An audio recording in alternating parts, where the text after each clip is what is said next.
Hi, I'm Bill from Phoenix Golf, and today we're going to talk about the impact bag. At least 4 drills that you can do with the impact bag, plus a bonus drill. Seriously, impact bags are probably one of the most affordable and most effective training aids around, just because you can use them for so many different things. If you're unsure what an impact bag is go to Amazon, go to wherever, go to Dick's Sporting Goods. It's just a heavier bag, and you can fill it up with old sheets, old clothes, whatever. It makes it really flexible because then if you're like even traveling or whatever, you can take the stuff off or take the stuff out of it and flatten it down. But there's a bunch of different ways you can use it. Here are kind of the top ways I like to use it. So obviously you use it as an impact bag. But for me, one of the biggest things I strive for in my golf swing is I want to feel like I'm keeping the face square well past my lead foot, because if I am not doing that, I'm probably flipping. So I want to try to feel like I'm way out here when in reality I'm not, but that's kind of the feel I'm going for. So I like to get the impact bag lined up kind of the middle of my stance. I got like a 7-iron right here.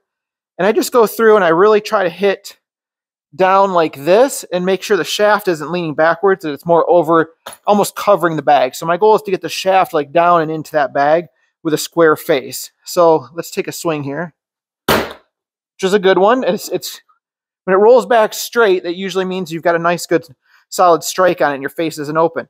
So then you notice the bag is ahead of me, so I'm not going to readjust it. I'm just going to kind of keep hitting it and pushing it down the line, trying to see how far away I can get it and still hit it. So it's way out there now. Let's see if I can grab it. Still got it. And you can see how I went through. My face was still closed. So that's one drill I really, really like. The other drill that I really, really like is if you have early extension, meaning you take the club back, you get to the top, and your knee goes forward and your body's kind of going forward, and you're leaning into the golf ball instead of like leaning towards your target. This is something I saw that I never thought about it, but it really does work. So what you do is you take the impact bag and put it between your legs, which is about a little bit wider than a normal 7-iron stance, so pretty close. And what you want to do is, this just helps you from swaying, helps you keep a nice stable base, and it helps you from early extension. So let me show you. So you just want to keep that between your legs. It really helps keep you stable, because if you start swaying, you'll really feel it. And if you're early extending, you'll feel it too. So it's a great way to just kind of keep your base nice and stable.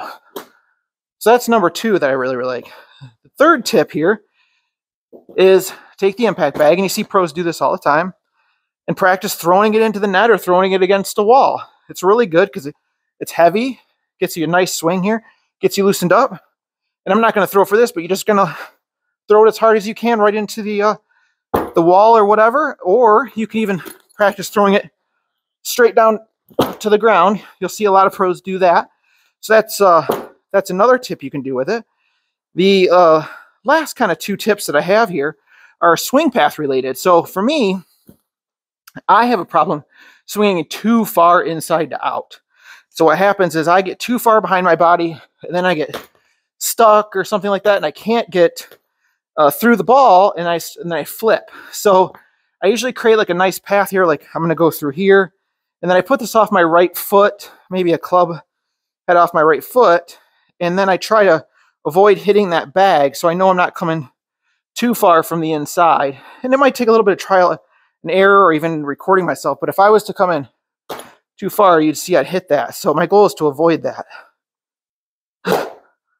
which I did. Now, if you come over the top, the other thing you can do is put it on the other side. So again, get it as close as you can, middle of your stance, focus on not coming over the top like this and coming more from the inside so you can avoid the bag. So there's a variety of ways you can use an impact bag. It's almost limitless. Your imagination, you can use it for just about anything you're trying to work on. So I highly recommend getting an impact bag. If you're new to golf or starting out, it can really, really help your golf swing and your swing path. So if you like these tips, please like and subscribe.